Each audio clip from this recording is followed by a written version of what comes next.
I heard my husband say the first sentence before I even processed that he had switched languages. Sie ist so langweilig. Immer dasselbe. Ich weiß nicht, wie lang ich das noch durchhalte. She is so boring. Always the same. I don't know how much longer I can take it.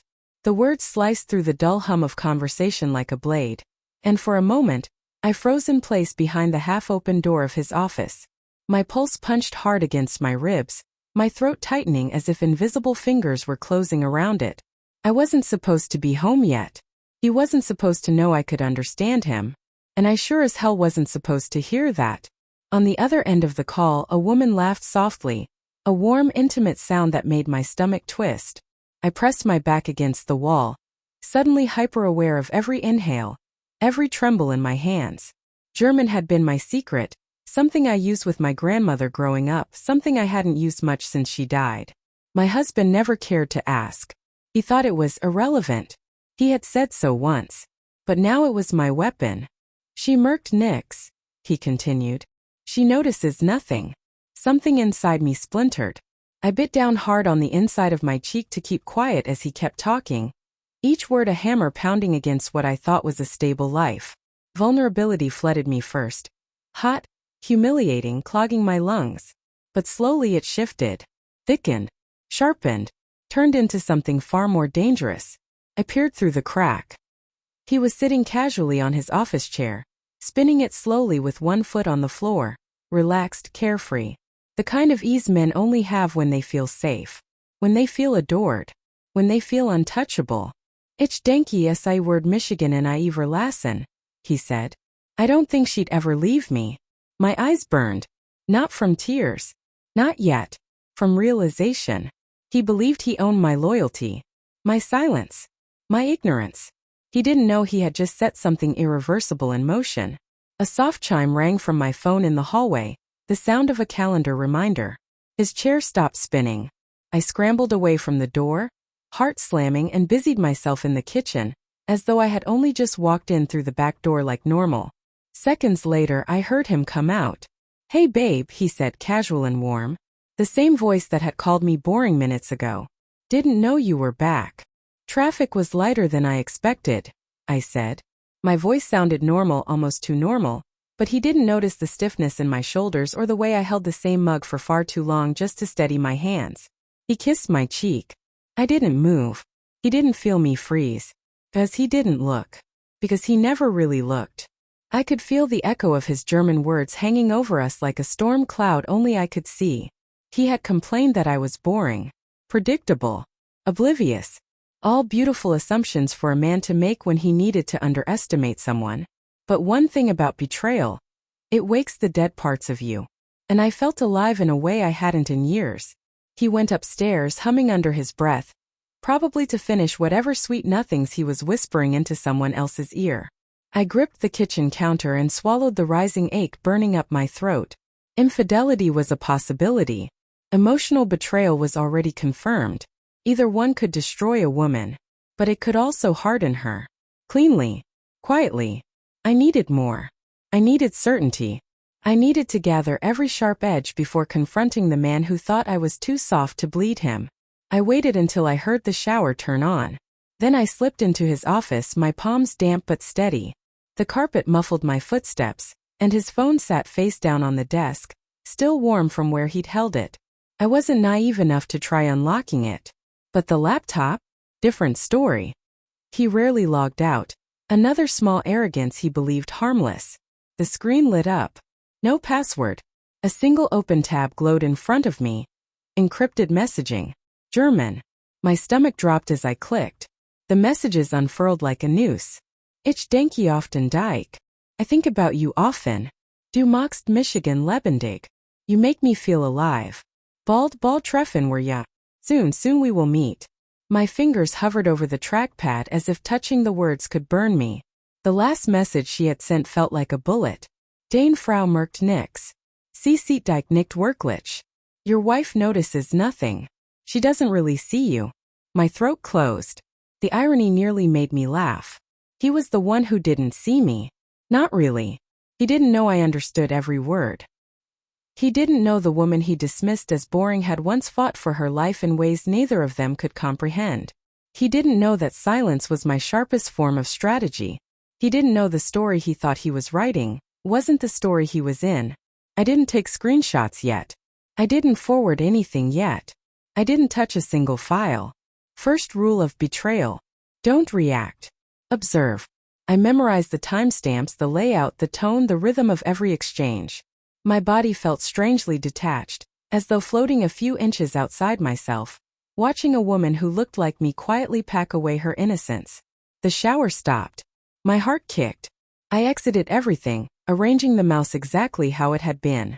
I eased out of the room, not breathing until I reached the hallway.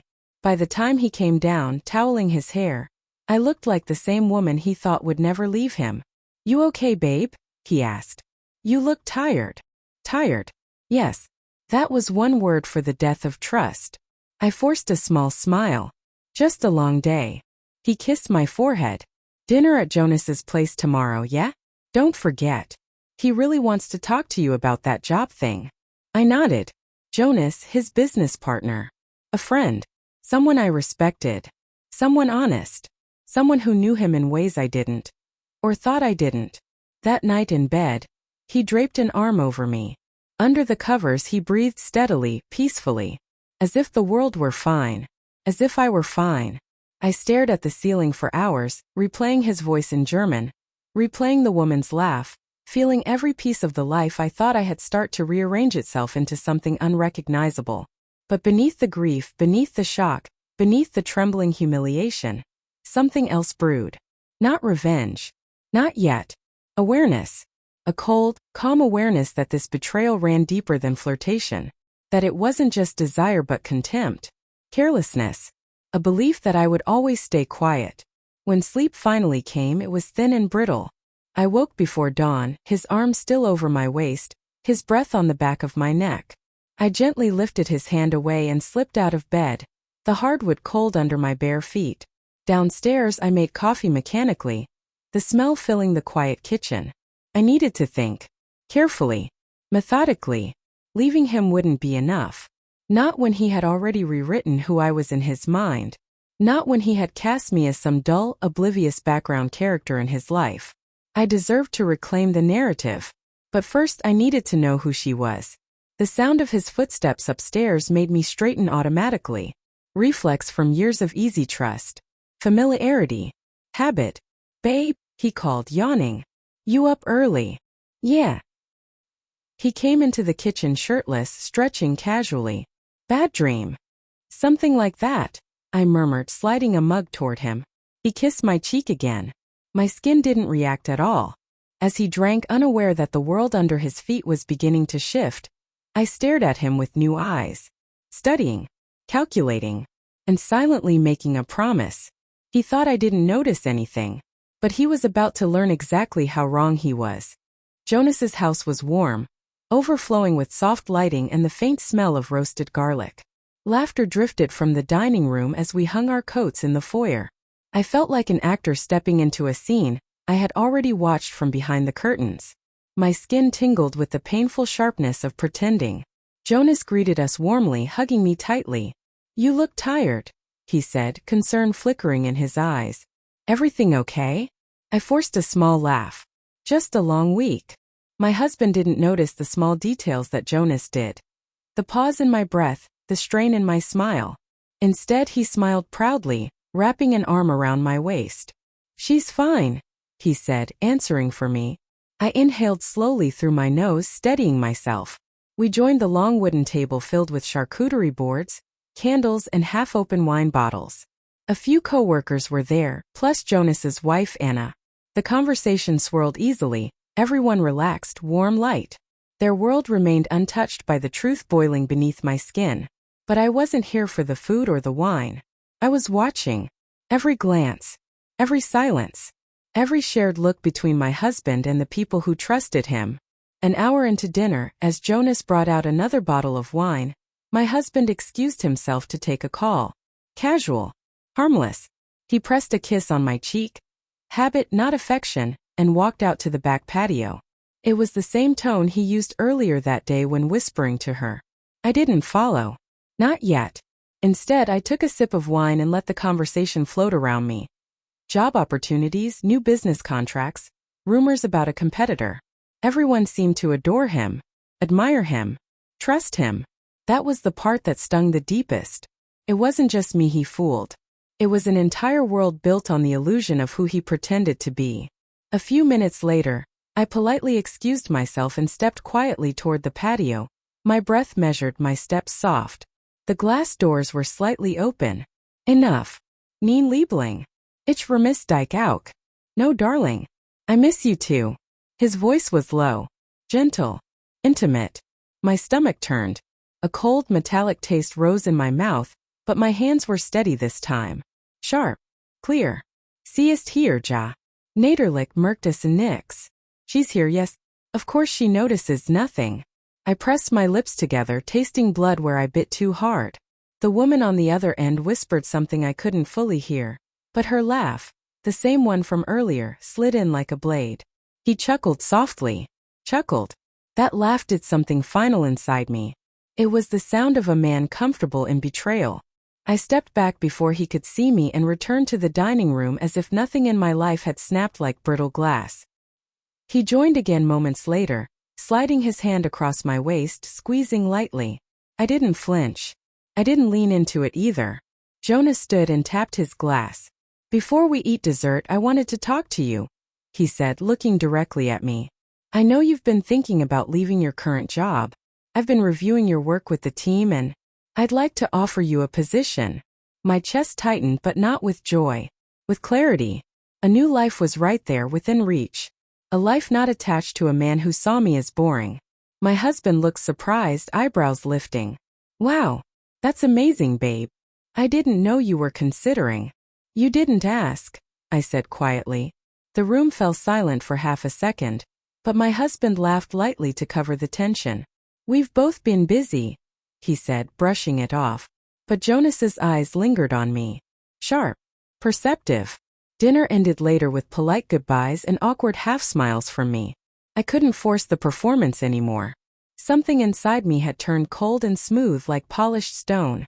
On the drive home, my husband kept talking about the dinner, about how he knew Jonas would like me, about how we should celebrate the job offer. You hardly talked tonight, he said suddenly. Did something happen? No, I answered. The lie tasted sweeter than I expected. He laughed softly. Good. Because I feel like things are finally smoothing out, you know? We're in a good place. I watched his hands on the steering wheel, his relaxed posture, the ease with which he believed his own fairy tale. A good place. For him. He kept talking, words bouncing carelessly around the car. I nodded at the right times, letting him fill the silence with the sound of his own delusion. When we got home, he showered. I sat at the edge of the bed, phone in hand, breathing slowly. I didn't need to spy anymore. I didn't need more proof. I needed a plan. When he came out, towel around his waist, he smiled at me. You okay? I'm tired, I said. I think I'll sleep in the guest room tonight. I just need space to think. Something flickered across his face. Confusion, maybe a splash of guilt, maybe annoyance, but he nodded slowly. Sure. Whatever you need. I stood and walked past him. For the first time, I didn't feel his presence following me like a shadow. In the guest room, I lay awake staring at the ceiling, my heart beating with a calm, rhythmic intensity. Betrayal no longer felt like drowning. Felt like direction. By morning, I already knew what I had to do. I showered, dressed, and went downstairs where he was sipping coffee, scrolling through his phone. Do you need the car today? I asked. He looked up, surprised by my calm voice. No, you can take it. Good. I poured coffee, added sugar, stirred slowly. He watched me with a faint smile, thinking whatever storm had brushed against me last night had passed. But storms don't pass. They transform. I'll be out all day, I told him. He nodded. Text me if you need anything. I smiled politely. I will. I left the house and drove straight to a quiet cafe on the other side of town. I needed privacy. Distance. Neutral ground. With trembling fingers, I opened my laptop and logged into his messaging app. The one he never logged out of. The messages were still there. But today, I finally took screenshots. Every line, every timestamp, every word of contempt. When I was done, I forwarded them to myself with a neutral subject line. Then I created a second folder. One for photos from the patio call, taken through the glass door when he wasn't looking. And finally, I called Jonas. He answered on the second ring, sounding surprised. "Hey, everything okay?" "No," I said. "And I need to tell you something." His voice sharpened instantly, all warmth dropping. "Where are you?" "Café Lumière." "I'll be there in 10 minutes. He arrived in 8. I slid the laptop toward him with the folder open. He read in silence. His jaw tightened. His breath stilled. His fingers curled slowly into fists. "This isn't just cheating," he said quietly. "This could jeopardize our company, our clients, everything." I nodded. He looked up at me with something I didn't expect: respect. "What do you want to do?" "I want out," I said. "Of the marriage. Cleanly. Quietly. No drama. I want to walk away with what's fair. Nothing more. Nothing less." "And him?" he asked. I swallowed. "I don't care what happens to him anymore." Jonas's eyes hardened. "He's going to face consequences. Professionally and personally." I didn't ask what he meant. I didn't need to. We spoke for another 30 minutes, planning, preparing, aligning everything. When I left the cafe, my spine felt straighter. My breaths deeper. My steps more certain. As I drove home, sunlight streaked through the windshield in soft, warm rays. The house was quiet when I entered. Too quiet. He was in the kitchen, pacing, phone in hand, face pale. He looked up sharply. "We need to talk," he said, voice tight. I set my bag down calmly. "Yes," I agreed. "We do." He opened his mouth, but his phone buzzed. And buzzed again. And again. He glanced at the screen, and his face drained as if the ground beneath him had opened. Messages from Jonas. From coworkers. From the company board. His hand trembled. He slowly looked at me. "What did you do?" My voice was soft but unwavering. "I stopped pretending." He stared, chest rising and falling quickly. You ruined everything." "No," I said, stepping back. "You ruined everything. I just stopped protecting the illusion." His eyes were wide, frantic, searching for the version of me who stayed quiet. She was gone. "I want a divorce," I said. "Peacefully, if possible." He shook his head slowly, disbelief washing over him. "You can't, you wouldn't." I held his gaze. "I already have." He sank into a chair, head in his hands, the weight of consequences finally suffocating him. In that moment, I didn't feel triumphant. I felt free. Painfully, beautifully free. Picked up my keys. "I'll send you the paperwork," I said quietly. He looked up, eyes wet, face pale. "Please don't go." I paused in the doorway, studying the man I thought I knew. And then I said the last thing he expected. In German, I whispered. I heard everything. His entire body stiffened. It was the first time he ever truly saw me. I walked out of the house, sunlight touching my skin like a new beginning. For the first time in years, the air didn't feel heavy. I didn't cry. I didn't break. I simply became someone he never believed I could be. Someone who noticed everything. Someone who left. Someone who survived betrayal not by enduring it, but by ending it.